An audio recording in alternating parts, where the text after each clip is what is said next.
The #1 faith-based radio in the Philippines. In Mega Manila. Veritas 846 Kapanani. Leading the way in the year of faith. Pakinggan mo, may mabuting balita. Katotohanan, pag-asa't pag-unawa.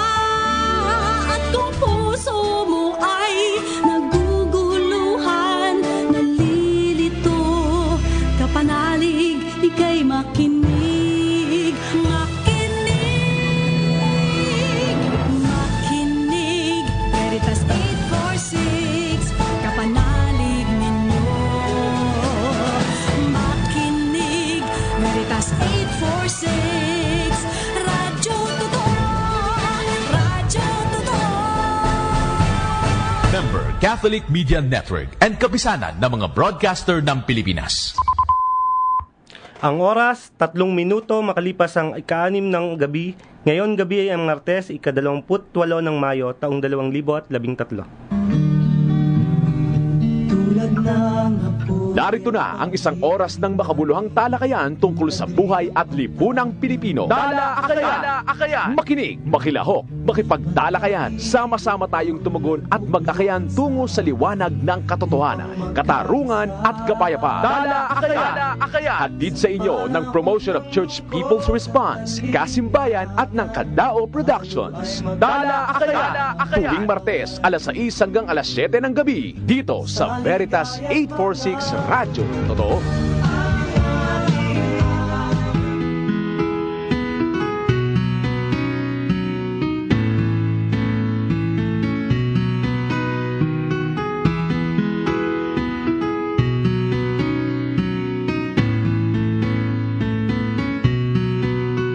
Sa aking paglalakbay, may talang patnubay, nagbibigay liwanag sa gitna ng karimlan.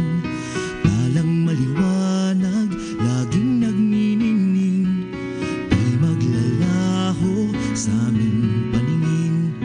Makakaakay sa landasin ng buhay, sa gitna ng bagyo, talang kaagapay. Katotohanan, tala ng katarungan, tala ng kapayapaan, tala hakayan, tala ng paglalakbay, talang siyang patnubay, buhay na ganap makakamtan, tala hakayan.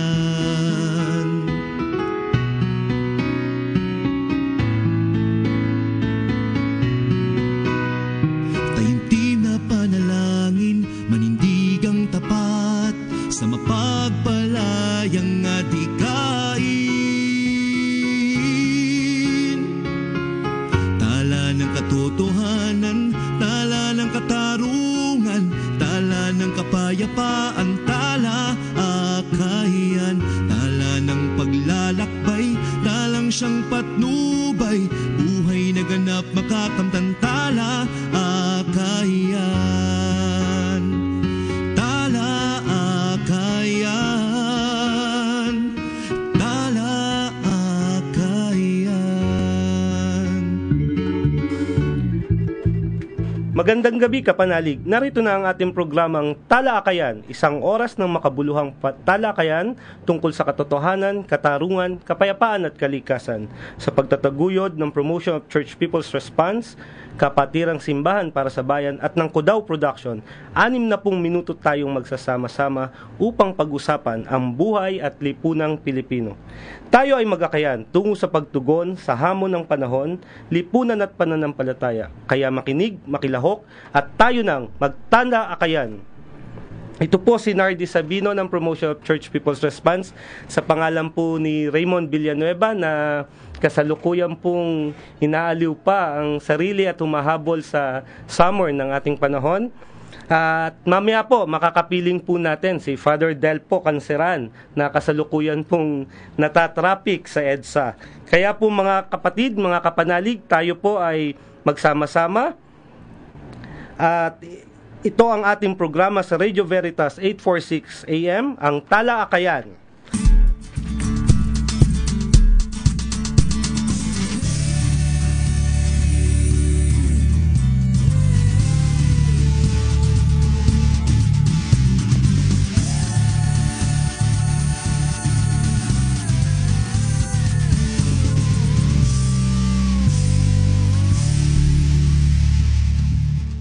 Ang talabalita sa araw na ito, gabi ng Martes, ika-28 ng Mayo, taong 2013.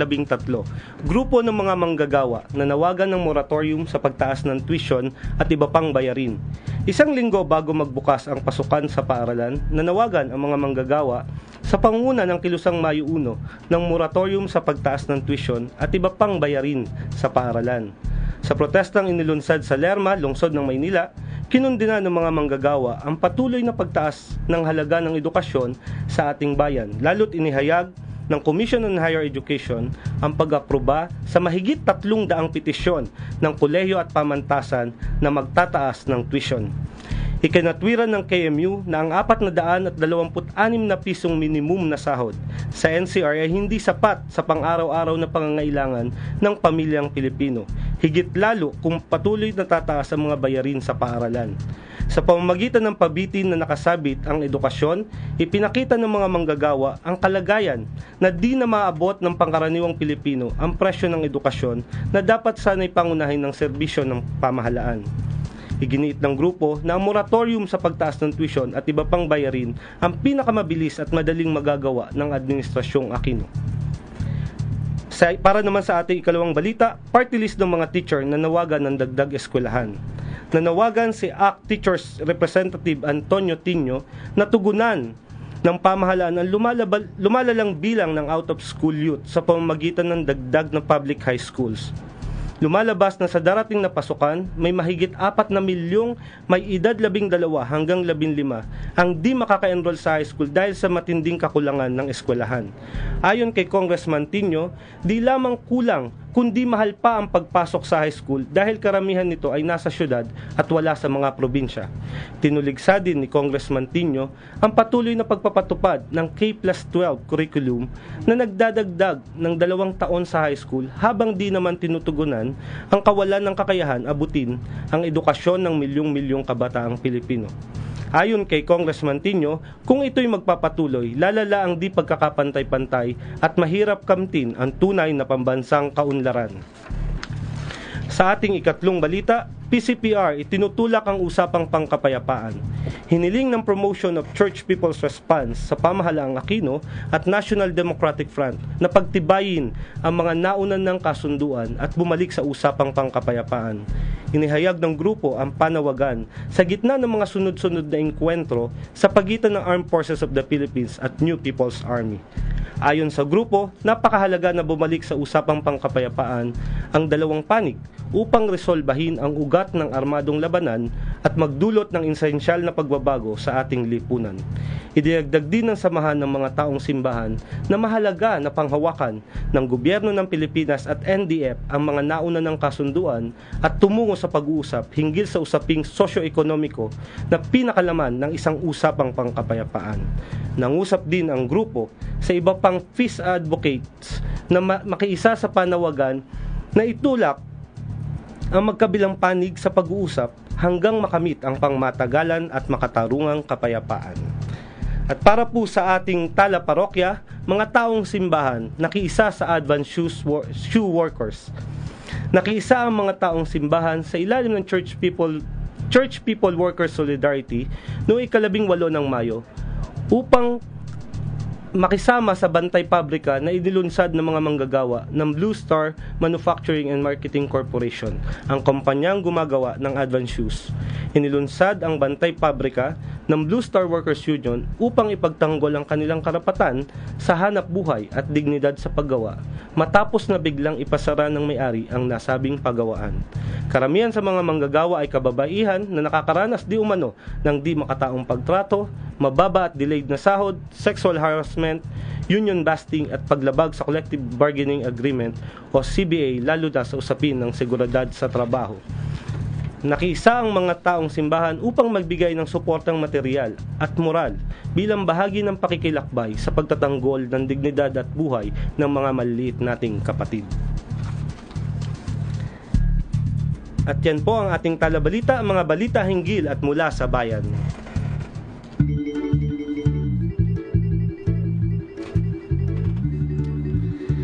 Ano ang pananampalataya kung walang gawa, mga kapanalig? Ito ang tanong at hamon lagi sa atin ng ating Panginoon, at ito ang hamon sa atin ng kasalukuyang panahon. Manahimik po tayong saglit at pakinggan po natin ang panalangin. Salamat po aming Diyos sa buhay na ipinagkaloob niyo sa amin. Naririto kaming muli upang minsan pa aming pag-isipan at alamin ang nagaganap sa aming kapaligiran. Aming kahilingan sa talaakayang ito, ang iyong karunungan at pag-ibig ay mabatid. Sa ganitong pagkakataon, aming idinadalangin ang mga butihing guro ng aming bayan. Sana ay ingatan niyo sila at bigyan ng lakas na kanilang kailangan upang masubaybayan ang mga bata at mga kapatid nating kabataan na kinabukasan ng aming bayan. Dalangin namin ang isang bayan at lipunang ligtas sa kamangmangan. Isang liputan na ang edukasyon ay isang karapatan at hindi pribilehyo. Samahan niyo po kami, Panginoon, pati na ang sa amin ay nakikinig. Bigyan niyo po sila ng kapayapaan at mas matibay na pananampalataya na kanilang kailangan upang harapin ang hamon ng buhay. Ito ang aming dalangin sa matamis na pangalan ni Jesus. Amen. Magandang gabi po uli mga kapanalig, sa pangalan po ni Brother Raymond Villanueva at ni Father Del po. Ito po muli si Nardi Sabino ng Promotion of Church People's Response at ako po ang magiging tagapagpadaloy nyo ngayon, ang inyong magiging host. At ngayon po ay mga kapanalig ay malapit na naman ang pasukan at kayo ba ay nakapag-enroll na? Naihanda nyo na ho ba ang mga bata? Ang papasukan ho ba nila ay handa na rin, lalo na ang ating pamahalaan na tatanggap ng milyong-milyong mga estudyante. Kaya po ngayong gabi mga kapanalig ay minarapat namin na talakayin ano nga ba yung sistema o sitwasyon ng edukasyon natin sa ating bayan. Paano po ito maglilingkod para matiyak natin na ang ating kinabukasan bilang bayan ay magiging maayos, magiging maganda at magtitiyak ng magandang buhay para sa mga kapatid nating ng susunod na henerasyon.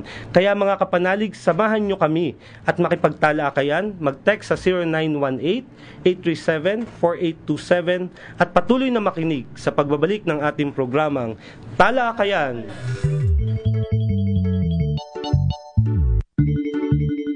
Ako po si Susan Roses at isa ako sa maraming Pilipinong hindi sang-ayon sa mahal at low quality na gamot. Kaya nagpapasalamat ako sa RightMed sa abot kaya at dekalidad nilang mga gamot. Ako mismo, saksi sa premium na pagkakagawa ng RightMed medicines dahil gusto ng RightMed na gumaling kayo. RightMed is the #1 uni-branded medicine. Available at Mercury Drugstores and other leading drugstores nationwide. Our Lady of Fatima.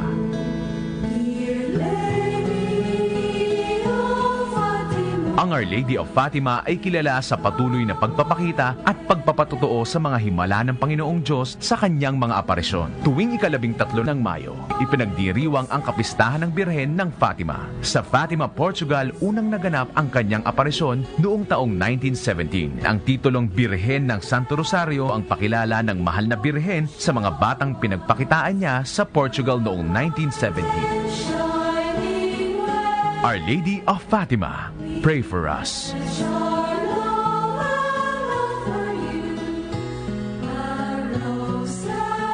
Dala Akayan! Nagbabalik po ang ating programa. Ito po muli si Brother Nardi Sabino ng Promotion of Church People's Response. Mamaya po makakasama natin si Father Del po, no? Na traffic lang po sa EDSA. At ito po ang ating programang Talakayan. Ilang araw na lang mga kapanalig at formal nang magsisimula ang pasukan sa lahat ng antas ngayong 2013. Kaya katulad kanina, handa na ho ba tayo sa pasukan? Kasama po natin ngayon mga kapanalig para talakayin yung usapin ng kung ang edukasyon nga ba sa ating bayan ay magtitiyak ng magandang kinabukasan para sa mga susunod na henerasyon. Ang kahalal lang po o kapoproklama na kinatawan ng Kabataan Party List at abogado rin bilang propesyon, si Representative Terry Redon. Magandang gabi, kinatawan ng mga kabataan. Terry. Magandang gabi sa lahat po ng ating mga tagapakinig. Magandang gabi, kapatid Nardi. Maraming salamat po sa inyong pag-imbita sa akin ngayong gabing ito. Kamusta ho ba ang bagong kapurproklamang kinatawan?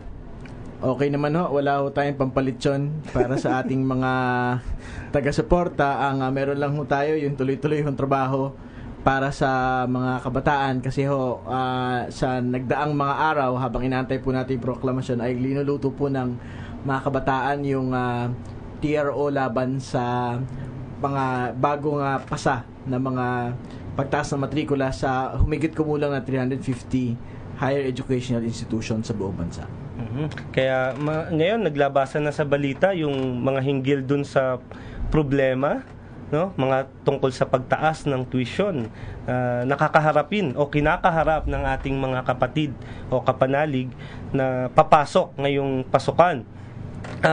Siyempre, Terry muna tawag ko sa'yo. Mas sanay ako doon Nga, kamusta ba? Ano bang paghahanda natin para sa pagsabak natin sa kamera?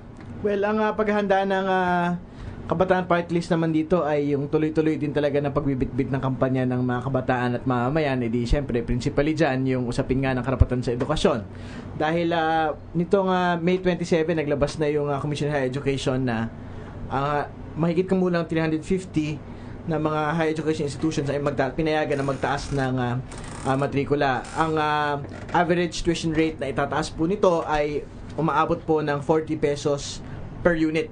No? So kung kakalkulahin mo natin ay aabot po ito ng mahigit kumulang siguro ng mga 800 pesos per semester ang idadagdag po ng sa atin pong matrikula. At sa actual ho, malaking burden po ito sa atin pong mga magulang na siyempre ang inaasahan nila dito sa ilalim po ni Presidente Aquino isang abot kaya na edukasyon, pribado man yan o pampublikong edukasyon at ang tatambad sa kanila para sa mga 350 na higher education institutions na ito ay pagtaas ng matrikula. Kaya yung mga hindi makakapasok sa state university tulad ng PUP ay walang ibang option kundi ang pumasok doon sa mga private school. Yun ay kung meron silang pambayad o sa mataas na tuition fee. Ngayon, balikan ko lang yung konting background niya. Ang Kabataan Party List ba ay siya lang ba yung youth representative sa Kongreso? Sa kasalukuyan yung Kabataan Party List yung una at nag-iisa na youth representation sa Kongreso. Kami po ay nasa ikatlong termino na po ng pag-upo sa Kongreso at ito po ay tatlong termino ng talagang masigla na pagbibitbit ng mga laban ng mamamayan. At bukod po dito, bukod po sa usapin ng edukasyon ay isa po doon sa talagang tampok na usapin na talagang inilaban ng Kabataan Party List yung usapin po ng cybercrime law. Particular yung paggamit po yung malayang paggamit ng internet, malayang pagbibigay ng saloobin ng ating mamamayan sa internet. Kaya si Attorney Terry po ang isa sa petitioner, no, na laban dun sa cybercrime law. And sa mga elementarya at high school, kamusta ba ang usapin ng edukasyon natin? Walang pinagkaiba, particular doon sa mga private schools kasi pagkatapos ng bago ang announcement ng CHED na pinayagan nila magtaas ang matrikula ng mga private higher educational institutions, ang Department of Education na rin mismo ay nag-aproba ng pagtaas ng matrikula sa mga pribadong mga paaralan. No, bukod pa rito ay sa darating pong pasukan talagang full implemented na po yung K+12 program na hanggang sa araw po na ito ay tinututulan po ng Kabataan Party List at ng iba't ibang mga grupong pang-estudyante at grupong pang-kabataan dahil admittedly kahit yung mga Department of Education talagang inaamin nila na kulang pa rin ho talaga up until today yung sinasabi nilang inputs, ibig sabihin yung usapin ng pasilidad, yung usapin po ng mga building, usapin po ng kaguruan, usapin po ng mga libro, usapin po ng mga upuan, talagang magpahanggang ngayon po ay talagang laban pa rin ho ng Department of Education. Kaya nga yan ho yung precisely main and primary objection ho ng Kabataan Party List doon ho sa talagang pagtutulak ho nilang K+12 program. No, at talagang kawawa ho yung mga elementarya at mga high school students po natin pagka talagang full implementation na po ito. Kapag tumataas, Attorney o Representative Terry, ang tuition, ano yung implikasyon nito sa mga maraming kabataang Pilipino. Siyempre, yung implikasyon ng pagtataas ng matrikula sa aktual naman ho, napatunayan na naman yan sa ilang mga pag-aaral mismo ng Commission on Higher Education na ang pagtaas po ng matrikula talagang isa po ito doon sa mga nagtutulak. In the first place ay paglipat halimbawa ng mga estudyante mula sa private schools papuntang mga state college universities, no? Bilang mga SUCs, dapat sana yan ay mga schools of last resort. Pero ang itsura po kasi ngayon, talagang nakikita natin na kahit sa mga state college universities, yung pagtaas po ng matrikula talagang nangyayari na rin po ngayon. Mapalad ang mga estudyante dahil hindi ho magtataas ang matrikula sa lahat po ng mga state college universities sa buong bansa. Pero yung nagiging dulo ho niyan, pag hindi na po talaga kaya ng mga bata na makapagbayad kahit sa mga state colleges universities, hindi na ho sila talaga nag-aaral talaga. May data ba tayo kung pwedeng mabanggit ilan yung out of school youth sa kasalukuyan? Yung data po na talagang inilalabas natin ay mga 20% ng atin pong mga pumapasok sa kolehiyo ay inevitably nagda-drop out mula sa mga paaralan. Kaya maraming kabataan ang nakikita natin sa lansangan na hindi nakakapag-aral siguro dahil nga din sa usapin ng tuition fee. Ngayon, pag pinuntahan natin, Congressman, yung usapin ng K-12, tutol ba ang Kabataan Party List sa K-12? Mahigpit po yung pagtutol ng Kabataan Party List sa K+12 program. At sa aktual ho, wala pa ako sa Kabataan Party List nung una hong inilalako ni Presidente Aquino ang usapin po ng K+12. Nasa League of Filipino Students pa lang po ako. Nung launching pa lang ho ng 2010, talagang masigasig na po kami na tumututol dyan. Particular dahil talagang unawa ho namin yung reklamo ho ng mga kababayan ho natin, particular yung mga magulang na dagdag pong pasanin ang 2 taon pong idadagdag sa K+12 program po na ito. Particularly in the phase po na talaga naman pong yung budget po sa basic education, sa public basic education ay talaga pong hindi sapat.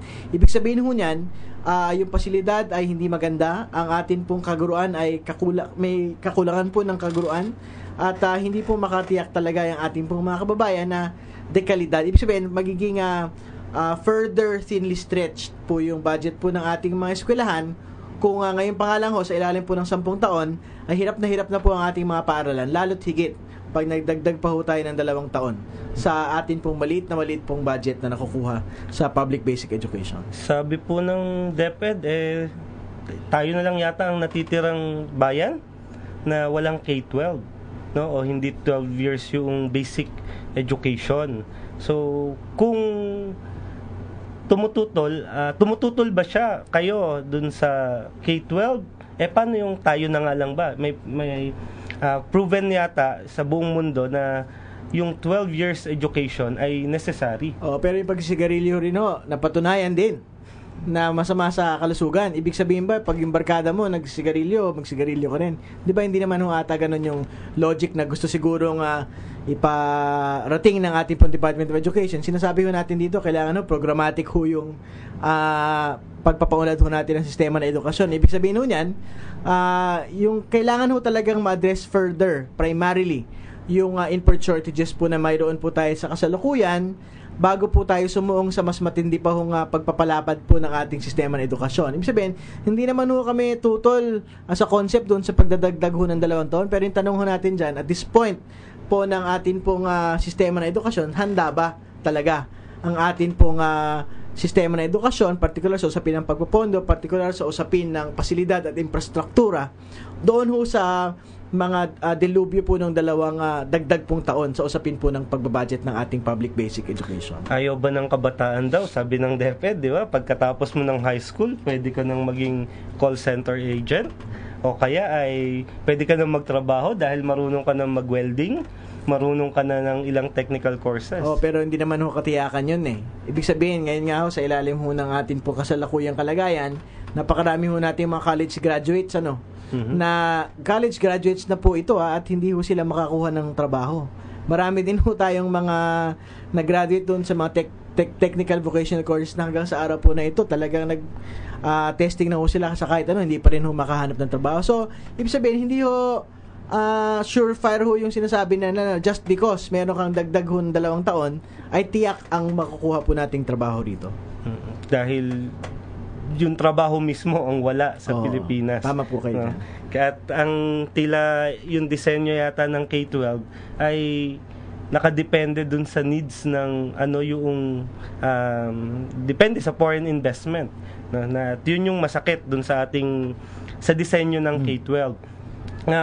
Marami pa po tayong dapat talakayin, mga kapanalig, at mamaya magpapatuloy po tayo kasama si Attorney Terry Ridon na ngayon ay kinatawan na ng Kabataan Party List na tatalakayin hinggil sa edukasyon sa Pilipinas, paghahanda nga ba sa kinabukasan.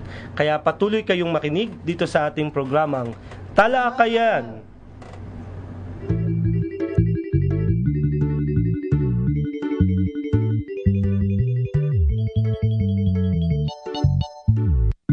The number one faith-based radio in the Philippines. In Mega Manila. Veritas 846 Kapanani. Leading the way in the year of faith. Pakinggan mo, may mabuting balita, katotohanan, pag-asa't pag-unawa. At kung puso mo ay naguguluhan, nalilito, kapanalig, ika'y makinig. Makinig, Veritas 846, kapanalig ninyo. Makinig, Veritas 846, Radyo Totoo, Radyo Totoo. Member Catholic Media Network and kapisanan ng mga broadcaster ng Pilipinas. Maganda oras, 29 na minuto makalipas ang ika-6 ng gabi. Tala Akayan! Oras, 29 na minuto makalipas ang ika-6 ng gabi ngayong ika-28 ng Mayo, 2013. At kasama pa rin po natin ang ating kinatawan ng Kabataan Party List, si Attorney Terry Ridon. At ngayon po mga kapanalig ay tinatalakay natin ang hinggil sa edukasyon sa ating bayan na dahil magpapasukan na at gaano ba kahanda ang ating pamahalaan para tanggapin ang milyong-milyon nating mga kapatid o kapanalig na papasok sa isang linggo. Ngayon po mga kapanalig, bago po tayo magpatuloy sa panayam kay Representative Terry Ridon, ay kakapanayin po natin ang isang guro mula ang presidente ng Manila Public School Teachers Association at ng Alliance of Concerned Teachers, si Teacher Benji Balbuena. Magandang gabi po, Teacher Benji. Magandang gabi po, Teacher Benji.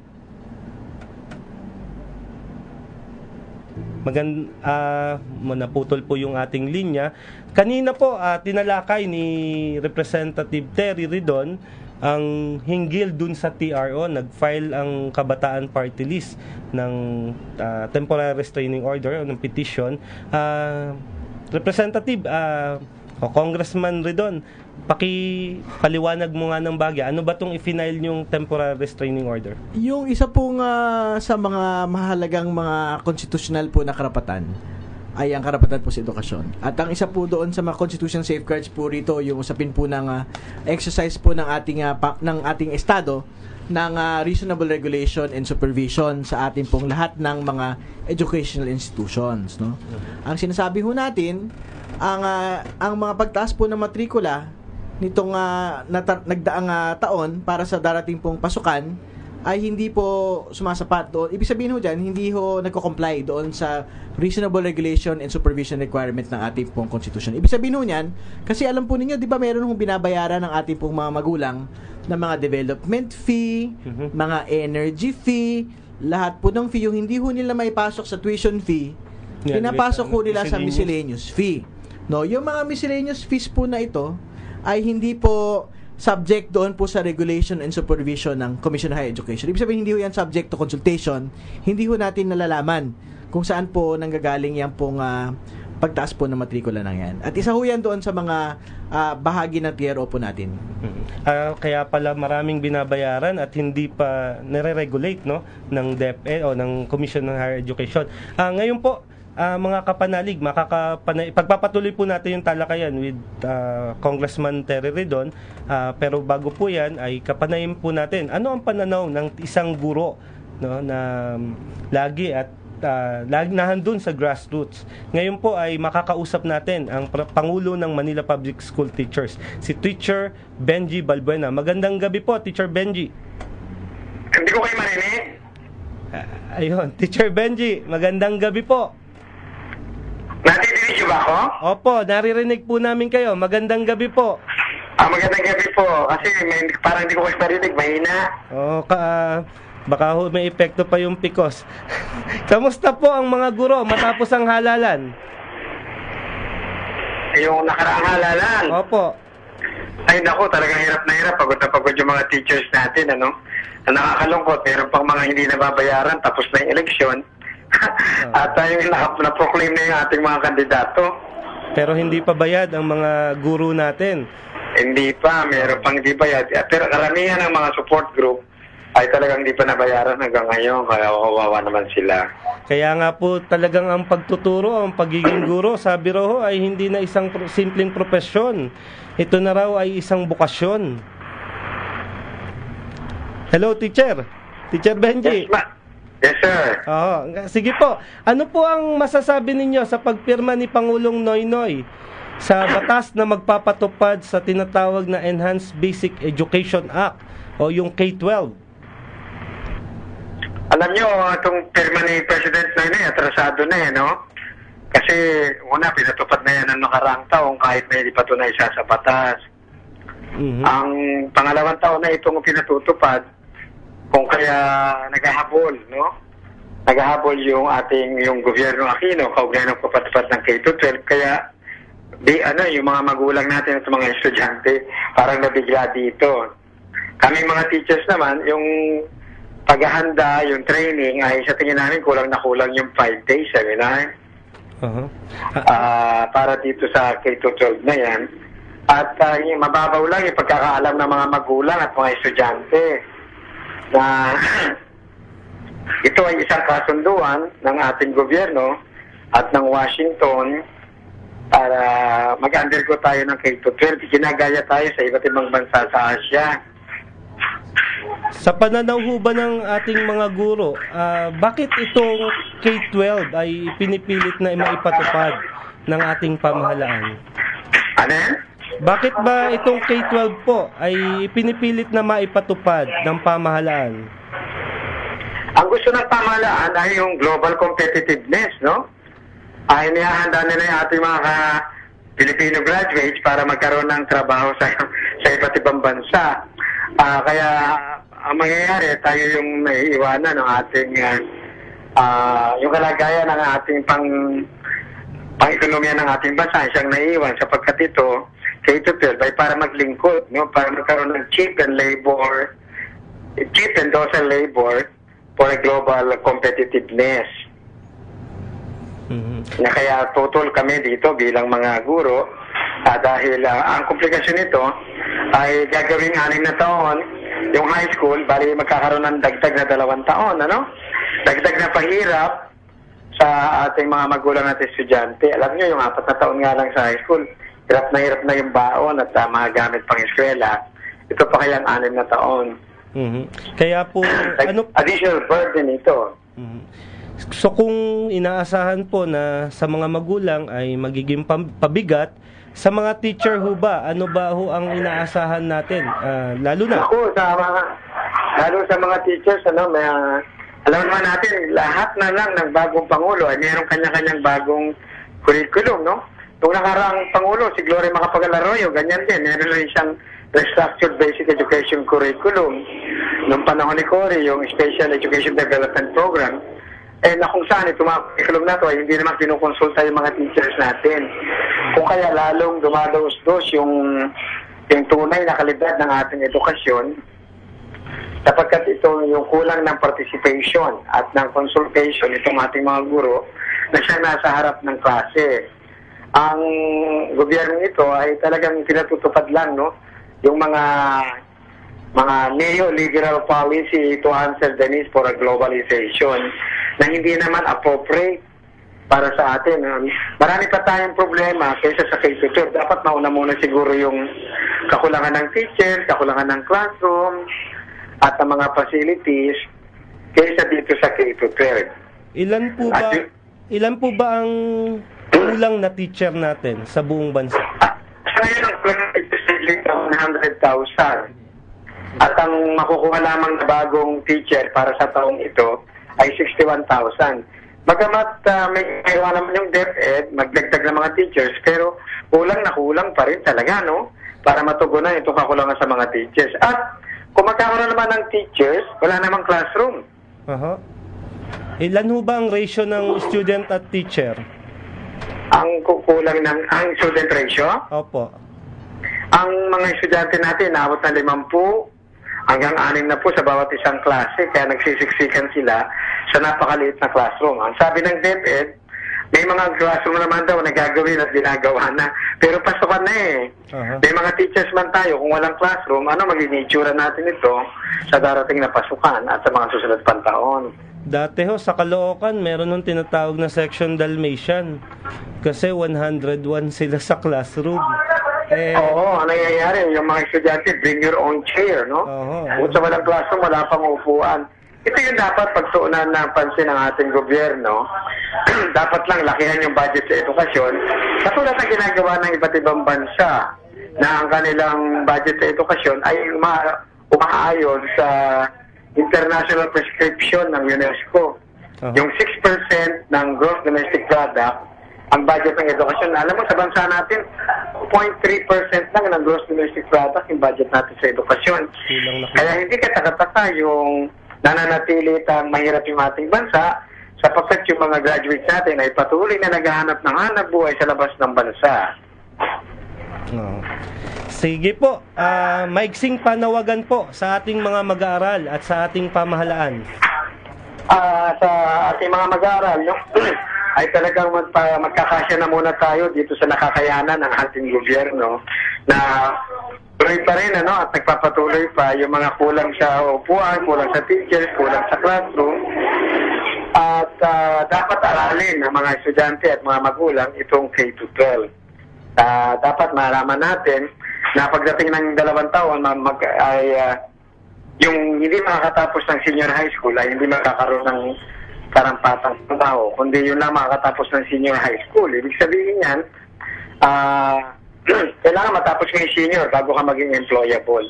Sa pamahalaan naman natin ay kung magkikikot sana gayahin naman natin yung paghahanda na ginagawa ng iba't ibang bansa. Pangunahin na yung quality pay for teachers, yung paghanda sa pagtaas ng budget sa edukasyon, at yung mga kakulangan pa rin natin, dapat ito matugunan bago pa man ng mga reforma sa edukasyon. Tama po. Nandito po si Congressman-elect Terry Ridon na makakatulong po na ng mga guro para magpasa ng mga batas at manawagan at ilaban yung mga pondo para sa ating edukasyon. Maraming salamat po, Teacher Benji. Maraming salamat din po. Kaisa nyo po kami sa inyong panawagan para sa... Asahan po namin. Sige po. Magandang gabi po muli. Okay, magandang gabi po muli mga kapanalig. Narinig po natin ay si Teacher Benji Balbuena ng Alliance of Concerned Teachers at Manila Public School Teachers Association. Kanina po, ang talakayan natin kasama si Congressman Terry Ridon ay hinggil dun sa isinampa nilang TRO, yung Temporary Restraining Order. Pagpatuloy mo nga yung pwedeng maging epekto nito sa magiging pasukan ngayon. So, yun ho yung una, isang unang bahagi, usapin ho ng miscellaneous fees. Kasi ang tingin natin, dahil dyan ho talaga ipinapasok ng mga eskwelahan ang kanilang mga dagdag pong bayarin na walang regulasyon po ng CHED, talagang naging mataas ho ng husto ang binabayaran po ng ating pong mga kababayan. No, kaya yan ho ang pangunahin na gusto ho nating i-reverse, no? Yung imposition ho ng mga miscellaneous fees na hindi ho dumaan sa regulasyon po ng Commission on Higher Education. So yung tuition fee per se ay dumadaan sa proseso bago makapagtaas. Oo. Kaya lang itong Yung mga miscellaneous miscellaneous, fees, wala hong proseso yan, no? Actually, malaking tagumpay na ho ngayong taon na naipasok ho doon sa bagong CHED memorandum yung ibang mga school fees. Pero previously ho kasi sa loob po ng lagpas ho isang dekada, no, yung umiiral pong regulasyon sa pagtataas po ng matrikula at ibang mga bayarin, hindi ho kasama yung ibang mga bayarin.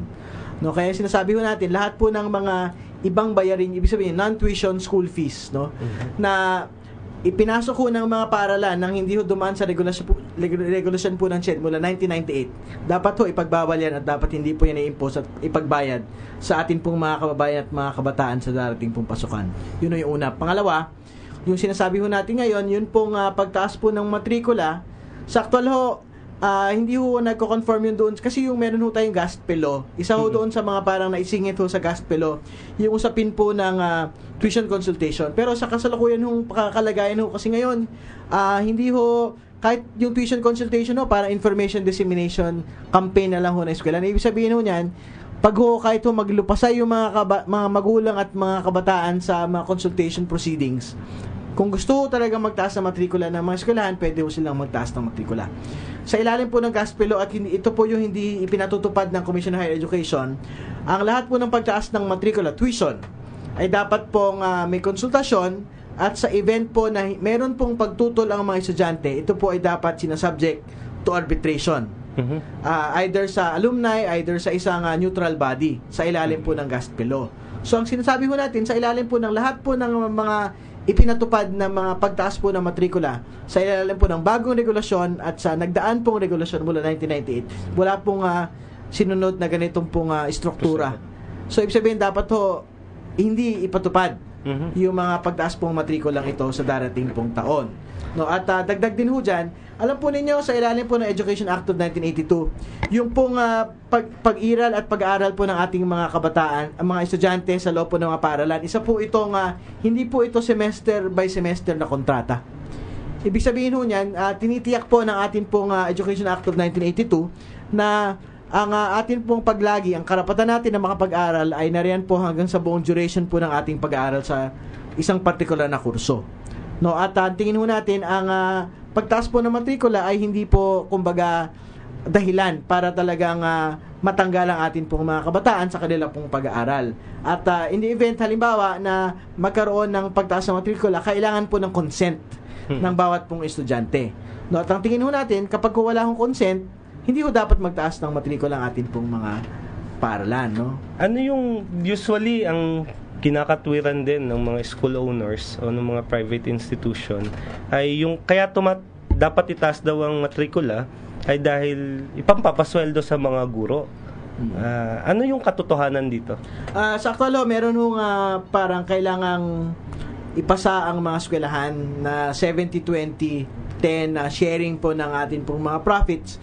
Yan po yung kada taon ho na nagtataso sila ng matrikula, meron ho yung pinapapirmahan na Certificate of Compliance saka Certificate of Intended Compliance, no?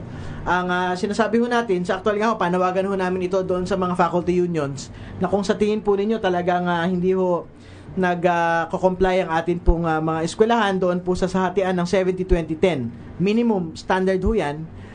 Dapat ho idilog nyo ho kaagad sa amin para talaga magawa ho natin paraan na yung, kasi pag hindi ho mag-comply ang mga eskwelahan, pwede ho natin ipatigil ang pagtaas ng matrikula sa darating pong taon na ito. Kaya sana ho maging maaga po ang ating mga teachers kung feeling nila hindi ho tumaas substantially ang kanila pong mga sweldo o kaya ang benepisyo, pwede ho nating habulin ang mga paaralan sa ganyan.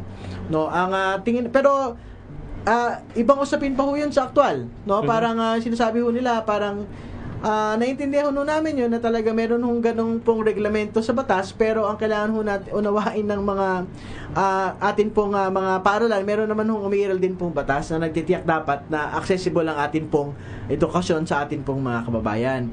Ibig sabihin ho, yung sinasabi ho natin, hindi ho fully deregulated ang atin pong educational system. Ibig sabihin ho, subject pa rin ho ito to rules and regulation ng atin pong bansa, ng atin pong gobyerno. In fact, ang mismo po nating konstitusyon na nagtitiyak na kailangan pong masubject to reasonable regulation and supervision ang lahat po ng educational institution. So, ibig sabihin, hindi ho pwedeng gawing dahilan na ang Panginoon sa pagtataas mo ng matrikula ay ang mga paaralan at wala na pong iba. Kaya dapat yung gobyerno yung may malaking papel, no? Lalo na dyan sa usapin ng tuition fee.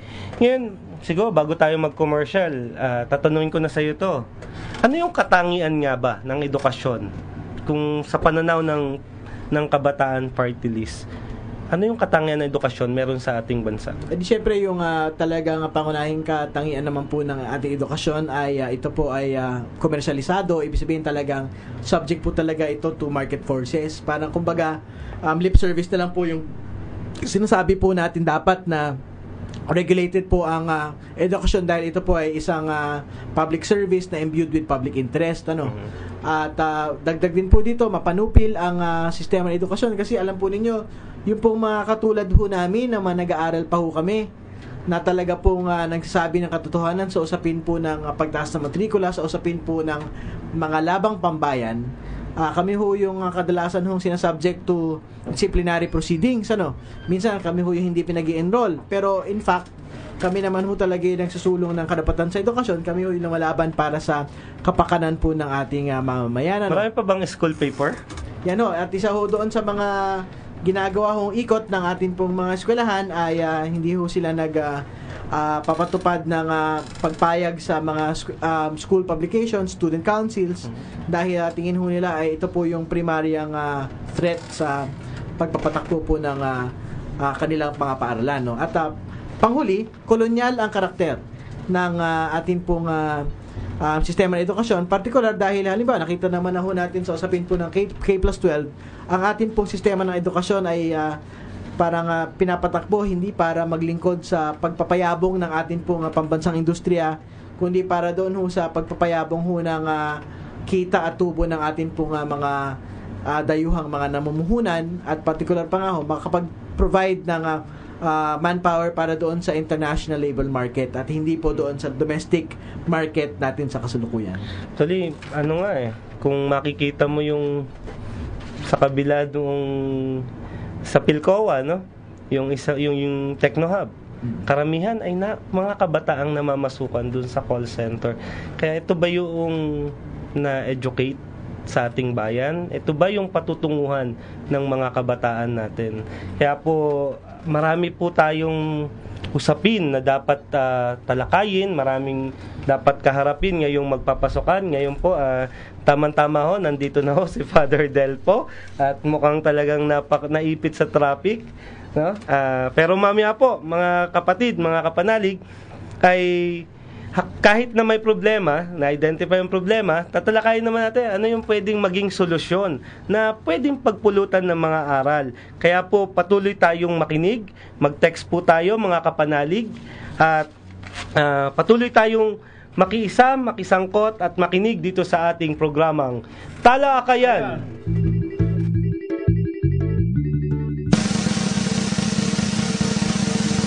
Marcela Marino de Agoncillo, Lorenza Agoncillo, Delfina Herbosa de Natividad, sila ang nagtahi ng watawat ng Pilipinas.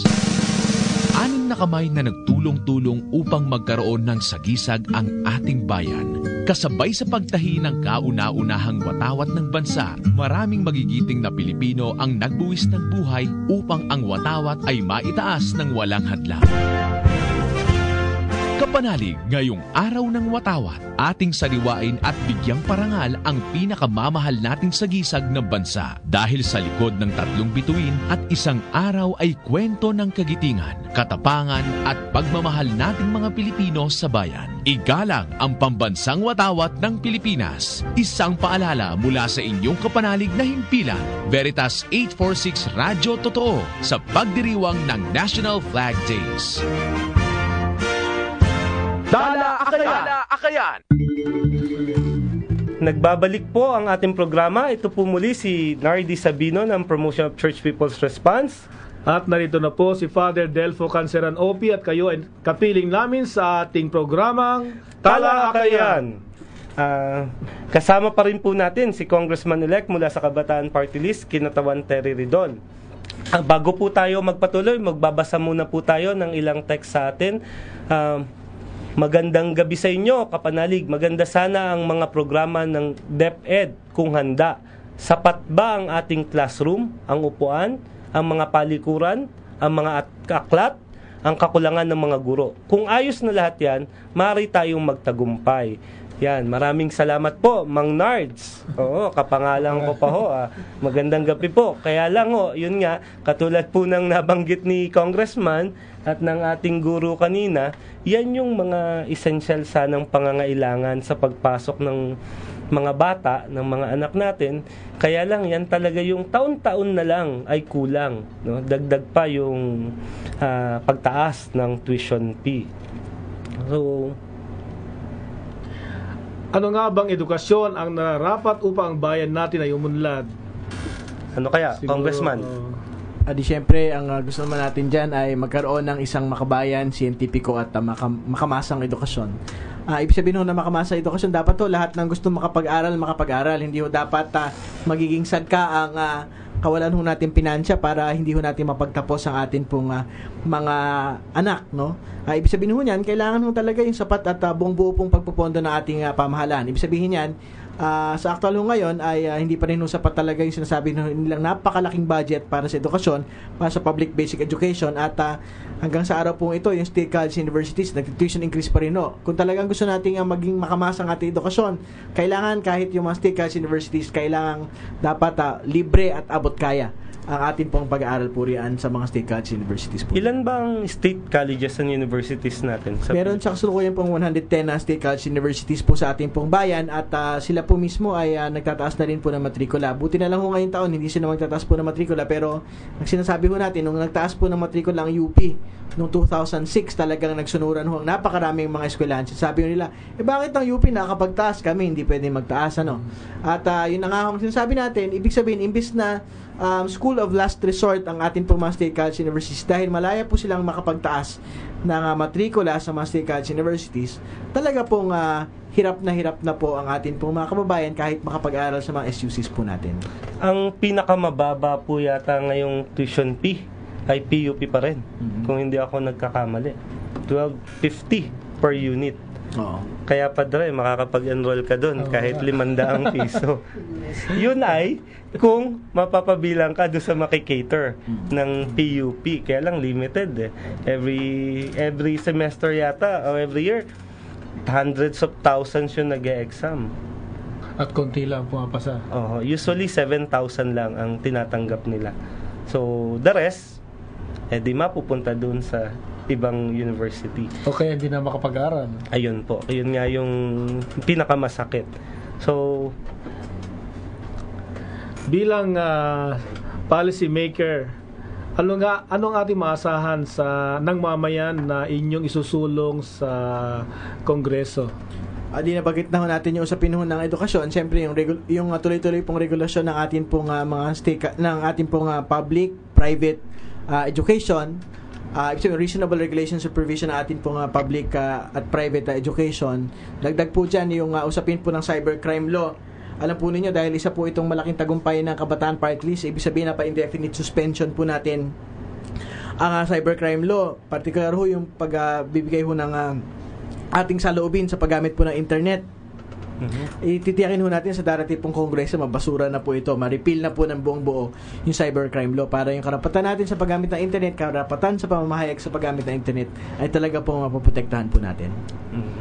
Kaya malaking bagay yung may uupuring kabataan sa Kongreso dahil siya yung nakakaramdam nung yung pakiramdam, yung sitwasyon ng mga kabataan natin na gusto sana mag-aral. Actually, ito po sanang may nagpadala po sa atin ng mensahe. Good PM po. Masyado na po ang ating gobyerno. Ako talaga ay nalulungkot at umiiyak. Inilipat na po namin sa public school ang aking anak. Malungkot po ang aming anak. Salamat po. Ito yung realidad, no? Na kapag tumataas ang bayarin sa paaralan,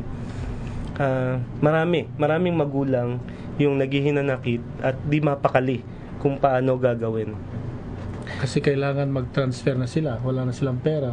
Oo. Kaya nga po yung binabanggit ni Congressman, kahit na yung GASPE, no? Ito yung meron ding tulong no? Dahil punong-puno na raw yung public school, ang gagawin ng gobyerno, ito transfer sa private school. So bibigyan ng 10,000. Ang problema, kung 20,000 yung tuition doon sa private school. Kaya palagay nyo ba epektibo tong GASPE? O yung itsura naman ho niyan talagang stopgap measures po yan no. Ibig sabihin ating ho natin, imbis na nagkakaroon ho ng pondo para sa GASPE, dapat ilipat na lang ho niya para ma-address ho yung input shortages natin po sa Department of Education. Mas malaking bagay pa ho yun. Tingin natin magkakaroon pa ho ng substantial na epekto. Hindi lang po sa isang particular na estudyante na nabiyayaan halimbawa ng 10,000 pesos na financial assistance, kundi ibig sabihin prolonged po yung effect, no? At protracted yung effect po ng talaga pong programmatic po na pagpopondo para sa development po mismo ng ating public basic education system. At hindi ho yung parang barya-barya at band-aid solutions po katulad ng GASPE. Ang Congressman, malapit na tayong magtapos. Maigsing panawagan sa ating mga kababayan at sa ating pamahalaan. Nagpapasalamat po ng buong buo ang Kabataan Party List doon po sa buong buo pong suporta ng mga kabataan at magulang sa amin pong pagbalik sa Kongreso sa darating pong June 30.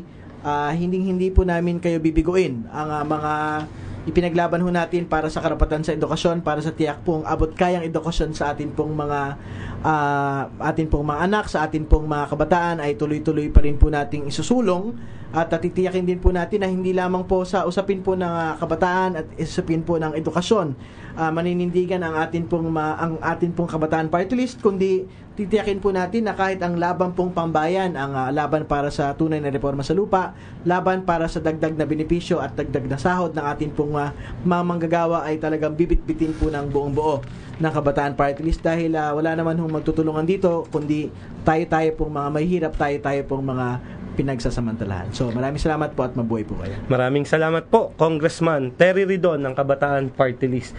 Father Del po, ang daming pasukan, pero yung bulsa ng ating mga kapatid na magulang, mga kapanalig nating magulang, tila laging simot, no? At laging namumroblema. Ano ba ang masasabi nyo hinggil sa naging talakayan natin ngayon? Ang alam natin ng edukasyon ay karapatan ng mga mamayan, lalo-lalo na mga kabataan. Kasi karugtong yan ng dangal ng tao. Kailangan natin iangat ang dangal ng tao kasi mayroon siyang mga kakayanan na kailangan niyang ituklasin at kailangan niyang i-develop sa larangan ng edukasyon. Kahit na si Kristo, pag titignan mo, Nards, ay lumaki, nag-aral din sa templo at yun ang kanilang classroom nung panahon. Nag-aral siya ng Biblia, kaya siya rin ay lumaki at nag-aral na nagpapatunay sa atin na pag-aaral, edukasyon ay kasama sa dangal at sa karapatan ng tao. Kaya sa ating konstitusyon, kung ating titignan, ang edukasyon talaga ay karapatan. Kung ito ay karapatan, kailangan prioridad yan ng gobyerno. Yung halimbawa, yung budget, kailangan ibigay dyan sa edukasyon para maging tunay at magkatotoo yung nasa konstitusyon natin na ang edukasyon ay isang karapatan ng bawat mamayan. At nakakalungkot nga na ang edukasyon ay nagiging negosyo na lang. Kaya apektado na rin ng market forces ng profit-oriented liberal capitalism na sinatawag. Kaya nawala na yung ating adikay na ang mga kabataan ay kailangan mahubog ayon sa kanilang kamalayang Pilipino. Kasi ang nagiging batayan na ay kamalayang globalisasyon na kailangan tayo ay maging nurse, maging caregivers para sa market sa abroad, no? Kaya nakakalungkot 'yon. Kailangan natin ang isang makabayan at kailangan natin ng maka-Diyos na edukasyon na hango at nakaangkla sa kasaysayan ng ating bansang Pilipinas. Maraming salamat po sa inyong gabay, no, para maunawaan ng ating mga kapanalig na ang mga usapin hinggil sa edukasyon, ang tindig ng simbahan sa edukasyon bilang karapatan at magtataguyod ng dagal at dignidad ng ating mga kapatid. Kaya po mga kapanalig, sumainyo ang isang oras na makabuluhang balitaan at talakayan. Sana po ay naibigan ninyo ang ating usapan ngayong gabi. Maraming salamat sa inyo, mga tagapakinig, at mga bumati na rin sa amin at nag-text, no? May huling binabati rin namin yung si Carl, si Miro, at yung mga katikista ng Diocese of Novaliches na kumuha ng workshop hinggil sa cultural sa Chatro. Muli po tayong magkakasama sa susunod na Martes, ika-28 ng Mayo, alas 6 hanggang alas 7 ng gabi, dito lamang sa ating Radyo Veritas 846 kHz, ang radyong totoo. Makinig, makilahok dito sa ating programang tungkol sa katotohanan, katarungan at kapayapaan. Ito ang Talakayan at sumainyo ang katotohanan. Tala ng katarungan, tala ng kapayapaan, tala akayan, tala ng paglalakbay, talang siyang patnubay, buhay na ganap makakamtan, tala akayan.